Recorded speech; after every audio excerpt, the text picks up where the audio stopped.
In this video, I'm going to share with you 8 keys that is going to make people stop and listen to you and definitely make you sound smart. But I want you to wait to the end because the 8 key is going to change your life. Now, if you're new to this video, welcome. My name is Dee Giles, and my husband and I help entrepreneurs build online businesses and scale to 7 figures. Listen to this. The first key is speed does not always equal smart. What does that mean? Flow beats speed. That's right.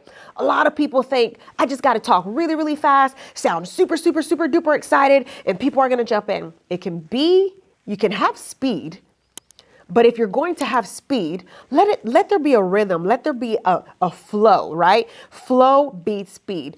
People don't follow fast, they follow clear. Did you hear that? People don't normally just follow fast, they follow clear. What are you saying? Talking fast doesn't equal being perceived as more intelligent. People actually want to hear what you're saying. They want to understand. There has to be clarity within your message. Why?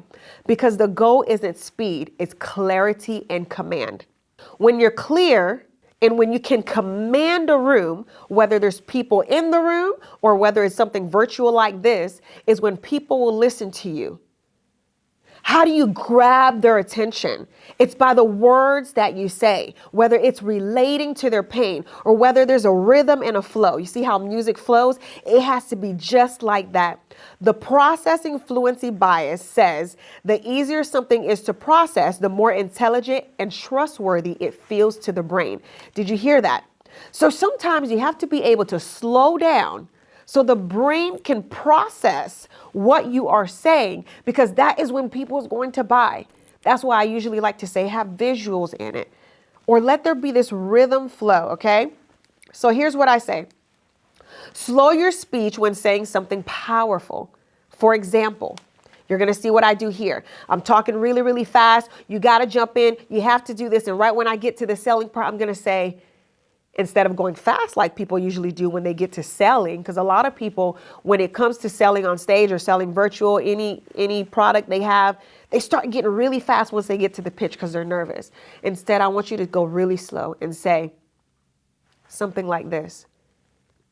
Now today, I am going to make you an offer, and this offer is not going to stay on the table for a very long time. This offer I'm going to make you today is that you will be able to have coaching with me for a year, and I am going to help you grow your online business to 7 figures. And then you start dropping how you are going to help them do that transformational wise. But you don't want to miss this. I want you to stay to the very, very end, because you're going to see how this price used to be $25K, but today only, I have slashed that, right? Something of the sort. The reason why I'm giving that example is because a lot of people don't realize when they're saying something important, especially when it gets to the offer, don't go fast, slow down so the brain can process what you're saying. All right?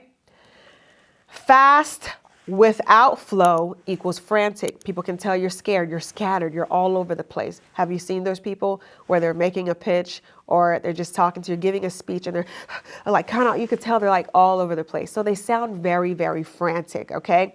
Think of charismatic speakers. Think of, and I'm saying, like, you can go back and look at some of the best president speeches. They go. For example, I know a lot of people don't like them. President Donald Trump, I can't remember what level they said he spoke at. I can't remember if it was like a 3rd grade level or a 5th grade level.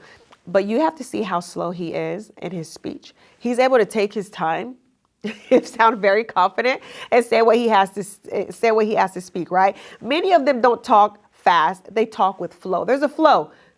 That's why a lot of people can mimic Donald Trump, President Donald Trump. They can mock him. They can do different things, mimic his behaviors, the way he talks, everything, because he has a certain cadence. There's a flow that's there. True confidence often shows up in pace control. When you are able to pace yourself, it exudes confidence. So let your presence be louder than your pace, all right? So here are some examples I can give you. For example, clarity creates authority, fast can get attention, flow creates transformation. Here's this. I'm gonna give you an example really quick. Hey, I want to tell you something right now today that's absolutely going to change your life for the better. Are you ready to hear it? See, it got your attention. And then right when I get your attention, now I'm going to flow so I can create the transformation because I want it to sit in deep with you. Here is key number 2. Silence is power. It's power. There's a lot of people who talk, but when you take a pause, people lean in. What you don't say carries just as much weight as what you do. Right? A lot of the times people don't realize it, because I've noticed this even in settings, in church settings, or let's just say, for example, if you're giving a speech on stage, if you're giving a great message, a seminar, we're conditioned to fear silence. Here's what I mean. Like, for example, you can go to a black church and you preaching, you like for them to talk back. That's just how we do it. We talk back. And then you go to a white church a little bit, and sometimes there's no talk back, and sometimes there is. But usually that's just the way it is. But silence creates gravity in communication. I've noticed that with deep teaching. A lot of times with preaching, something of that sort, people will, they're excited. But I've realized sometimes when either it's preaching or a good workshop or something like that, people are quiet because it's resonating so deep. They got to take some time to just chew what you are saying, right? There's power in the pause. The power pause is one of the most effective techniques used by great speakers. They'll pause like that. Do you understand what I'm saying? They'll pause, and it gives your brain time to catch up with what they're saying. So you want to power anchor. Use it to create contrast and tension. What does that mean? You were talking for a little bit, then you pause. And they're like, wait, what's happening? It's doing something in their brain, right? Pauses give your audience time to emotionally catch up. Sometimes we're going and going and going, and we're like, my brain need to process. So when you stop for a second, they're able to actually imagine, because the whole time you're talking, especially if you're painting pictures with your words, people are able to stop and process what you are saying, okay? The brain wakes up during moments of contrast. When there's a silent versus speaking moment, the brain wakes up, because it's like, you can keep going on for a little bit. Have you ever been in a workshop and you've been so exhausted? Imagine you have your coffee, you're writing, and all of a sudden they're talking. It's been going on for hours. You know what I mean? You've been in those workshops, and it's going and going, and all of a sudden you zone out. But the moment there's a pause, you come back because you're like, wait, why is everyone quiet? Got your attention, because it's happened to you and you know it. It's happened to me too, okay? The Zarganic effect. The brain remembers incomplete thoughts. A pause creates the effect mid-sentence. You hear that? A pause. Train yourself to breathe instead of fill. Sometimes we use so much filler words because we're going so fast. We're not slowing down our words and allowing ourselves to think and process what's going on. When you pause, the audience leans in. A well-placed pause makes the next word unforgettable. By the way, if you're looking, you're like, what is she doing looking down? I have my notes here. I was going to do everything from the teleprompter for y'all, and it just wasn't working. And I said, you know what? We have to get this out, because that's what matters. If you get what I mean, go ahead and put it down in the chat. You get what I'm saying, right? So here's the thing. Don't rush to fill the silence. A lot of times we rush. You have to own that silence. There's actually power in it. I've felt that before, because you give the body, the mind time to feel, to process, and silence is a signal. So use it with intention. It signals something.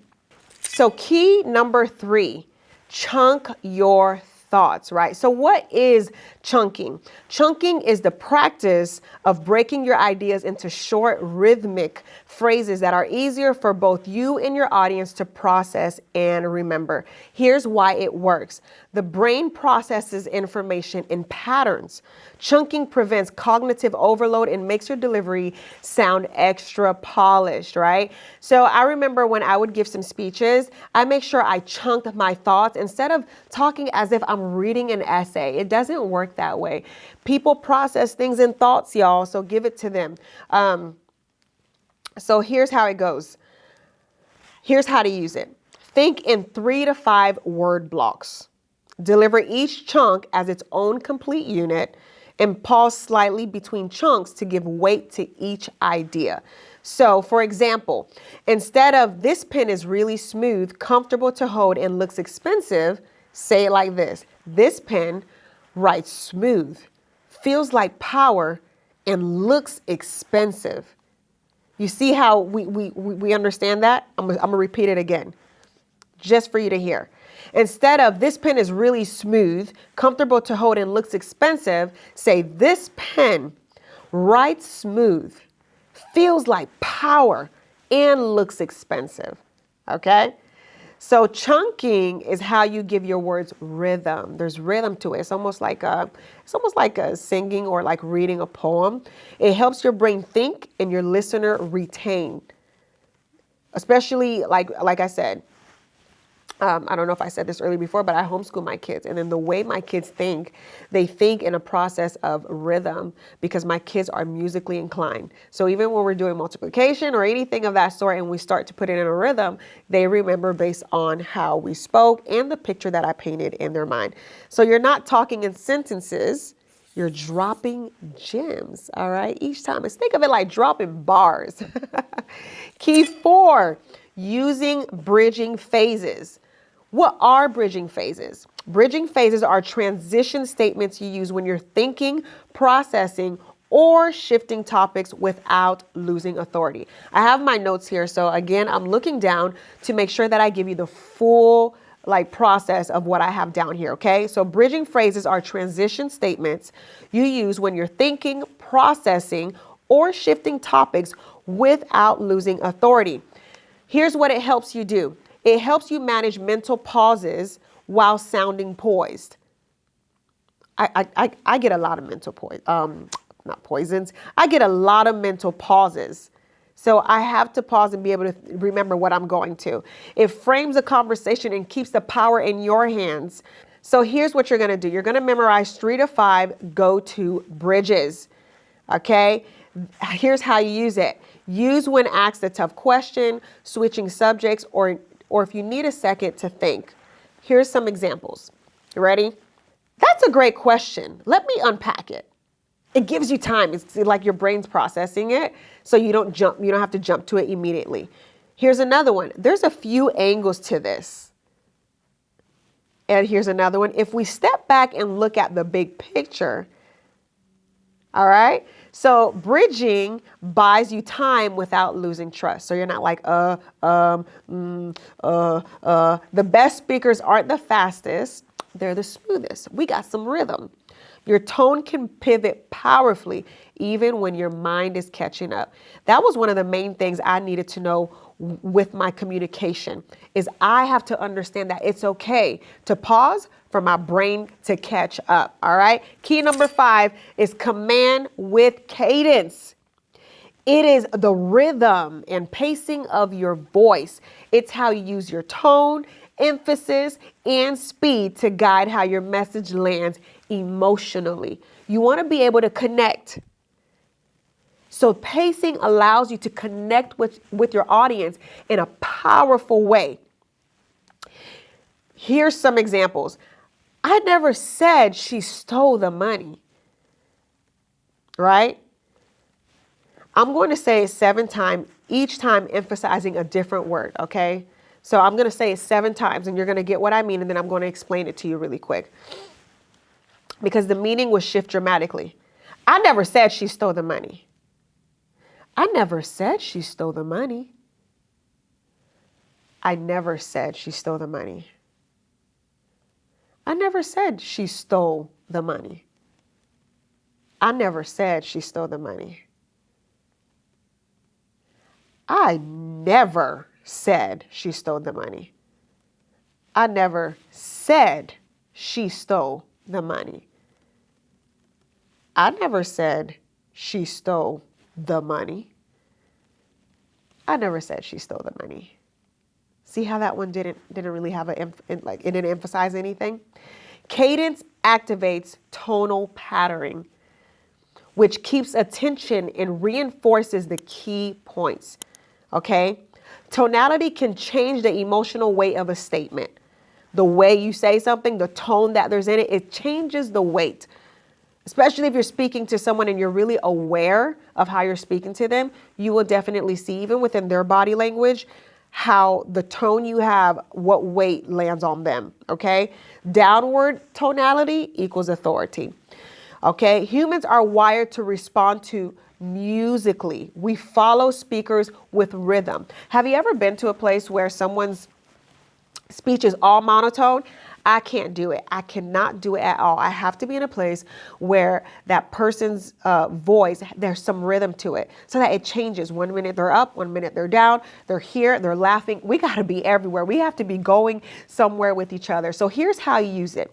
When you are speaking, vary your pitch and pacing. You can go slow one moment, fast one moment, excited, slow, but vary your pacing, your pitch and your pacing. Number 2, emphasize key words by slowing down or raising your tone slightly, like how I showed you in the example. And number 3, drop into a lower tone for power phrases, all right? It's not just what you say, it's how your voice delivers it. Because a lot of people think, and I think that's what's happened with the people who are monotone, they truly believe, okay, what I have to say is so important, everyone's just going to listen to it anyways. And people might listen to you online, but when they get to you in person, there's nothing exciting about you. It is so boring. I actually heard that from someone before. They went to go visit a well-known speaker. I'm going to say who it was. Was it Jordan B. Peterson? I can remember. Like, I love Jordan B. Peterson, and I love listening to him on video and some of the stuff he had to share. But I think they said when they went to one of his in-person live gatherings, they were so excited to go. When they went, they said they were so bored. So you have to be able to have different tone pitches, pacing within your speaking so that people will actually stay around and stick to hear what you have to say, okay? Monotone is forgettable. Rhythm is magnetic. Think of flow. I got to have some flow up and down. Have a good time. Speak with your hands. I used to get slack for that, and now it's actually known as being really important. Key number 6, use visual words. Visual language means using words that evoke imagery, stimulate the mind. Remember, like if you stimulate the mind thinks in pictures. A lot of people will give you so many information, but when you give people pictures, language with pictures, it sticks even longer, okay? So give language that evokes imagery, sensory, experience, and emotion so people can see what you're saying. Here's why it works. The brain processes images 60,000 times faster than text. Did you hear that? The brain processes images 60,000 times faster than text. That means draw something. There's actually a book called Draw to Win. If you incorporate drawing in your business, in your coaching, in your seminars, in your workshop, or even if you have PowerPoint presentations, whatever works for you, the brain is able to process that faster than text. So if you don't have that now, I would incorporate it so the teaching will actually land, the coaching will land with your clients or with your audience, okay? Visual words activate the brain's imagination centers, increasing emotional engagement. Try it. Anyone who speaks of a great story and they have great imagery in their speaking, in their stories, your brain is like having a whole movie displayed before it. I love when people speak well like that, okay? So sensory language, visual, auditory, kinesthetic enhances connection and retention. So put that in there. Let people imagine. You can say, have you ever pictured this? And the moment you start talking about it, they remember. Like, for example, I'm just going to insert it here. Have you ever pictured an elephant trying to ride a bike? you are definitely picturing an elephant riding a bike. You can't tell me no different. So here's how you use it. Replace vague language with concrete imagery, right? Paint mental pictures with metaphors, analogies, and descriptions. Like I can say, have you ever pictured what it would look like to go from being broke, from your life, from what you have now, from being broke to now building a 6 and 7 figure business? Imagine your bank being filled with all that money and you're able to go put money down on your home. You're walking into the mortgage facility and you're signing papers to buy your first home. Can you imagine taking a photo with your first keys and say, I did it, we did it. We bought our first home. You're imagining all that right now. Imagining paying off all your debt. Oh, you're imagining that right now. If that ain't God, I don't know what it is. All right. So instead of saying it felt amazing, say it felt like standing on a balcony overlooking the ocean at sunrise. You know, people ask you, how was your vacation? It felt amazing. You have to paint the picture. If they can see it, they'll feel it. If they feel it, they'll remember it. Believe me, I've been in many seminars, workshops where I've definitely pictured it, felt it. I can see it. I'm emotionally invested and I'm crying my eyes off because I have been touched by the message. Visuals turn your words into experiences. Paint the picture. Don't just present the point. All right. Key number 7, reframe nerves as energy. Oh, I've done this. Reframe nerves as energy. You ever been so nervous and you can feel it, but you're like, oh, what do I do? What do I do? No, reframe those nerves as energy. Oh, I'm so excited to be with y'all today. Oh, I'm just so excited. Listen, this is the practice of mentally shifting how you view nervousness from a threat to a signal of readiness. I'm so excited. Listen, I used to get so nervous and I'm like, I'm so nervous right now. Instead of saying that, I would get nervous and I'm like, I'm so excited to be with y'all right now. I don't know what to do with myself. Are y'all ready? They say, I'm ready. Y'all ready? I'm ready. Let's go. Here's why it works. Biologically, fear and excitement have the same symptoms. Did y'all know that? Fear and excitement have the same symptoms biologically. Sweaty palms, rapid heartbeat. Even as I'm speaking right now, you can probably feel it. Say I'm ready instead of I'm nervous. Remember how I said that, right? This creates a neural association of confidence rather than panic. They won't even notice the difference. I believe this is how I mastered the key to virtual events. And what I mean by that is we would have so many virtual events going live all the time on social media. And where it started as nervousness is first, then it went into, well, wait a minute. I don't even know how it took place. I didn't even know I was doing this, but my mentality began to shift. And I was like, I'm so excited to be with y'all today. And once I shifted my mentality, my mentality on that, biologically, my body didn't know if it was fear or excitement. You get what I mean? So your body isn't betraying you. It's backing you. Just use it. Nerves are a sign you care. Use them. Shift from fear to fuel. You're nervous? Feel that thing with, I'm excited, let's go. Get the crowd going. They'll go with you. The crowd will mimic what you do. They will. I've tested this. I've done in-person events, virtual events to communicate, and it works. Here's key number 8. I told y'all to stay to the end because this is the best. Here it goes. Presence beats perfection. Did you hear that? Presence beats perfection. A lot of people don't move forward, can't get it because they try to make it perfect. They don't step out and build the YouTube video. They don't step out and go speaking because they try to make it perfect. Presence means being fully connected to the moment. People are trying to do everything. What did I say? I got on here today and I was like, listen, whether my teleprompter is working or not, I'm going to come on here and give this to you. Presence means being fully connected to the moment, your audience and your message, instead of focusing on saying everything perfectly. I know I'm going to mess up. There's going to be some oops and ahs, some ums, and that's okay. As long as you are aware of that, you are going to be a dynamic teacher. Because you're going to be able to do what? Connect with your audience on an emotional level because you're fully in the moment. You're going to paint pictures for them that they can see in their mind. They're going to see it, feel it. I mean, there's going to be emotions going. You get what I'm saying? Presence builds trust through authenticity. The more authentic you are, the more people are saying, hey, this person who is just like me. They had a stuttering problem just like me. And they're still here and they're still speaking in their full authority. People connect with feeling, not just flawless delivery. I've seen people don't put anything out because they want flawless delivery. But if people will always remember how you made them feel. I believe it was Maya Angelou. Like, even if they don't remember what you said, it's a quote. It's a quote. They will always remember how you made them feel. So whatever, instead of trying to make it flawless, make people feel something. Go for that, okay? Matching and mirroring energy builds rapport. Presence equals mirror, right? Then lead. Mirror, all right? The brain responds better to relatable energy than to robotic polish. I told you I can't take monotone. Don't be robotic. Sometimes when people are reading from a teleprompter, they're so robotic. And I'm like, I can tell you're reading from a teleprompter. Don't be robotic. Just flow, right? Relatable energy.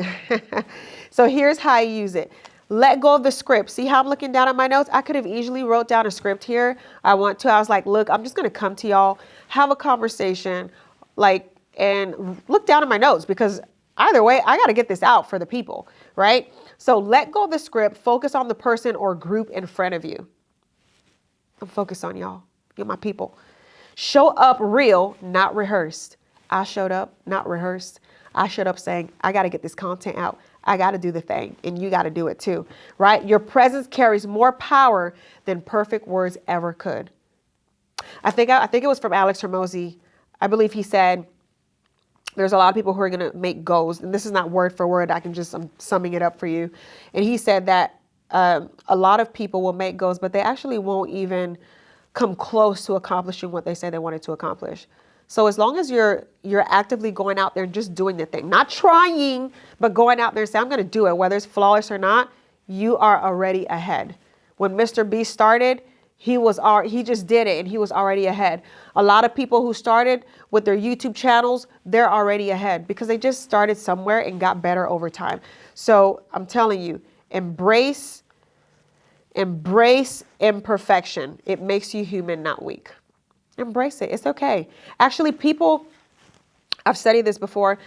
People actually love, like, if you make a mistake and you joke with them, like say you're speaking and I'm like, oh, like one time I was on a media station and I had my phone and we were doing this live recording with this big television network. And I remember in the middle of the recording, we're live and my phone starts to go off. Literally, and we just joked about it. And he just goes, is that heaven calling?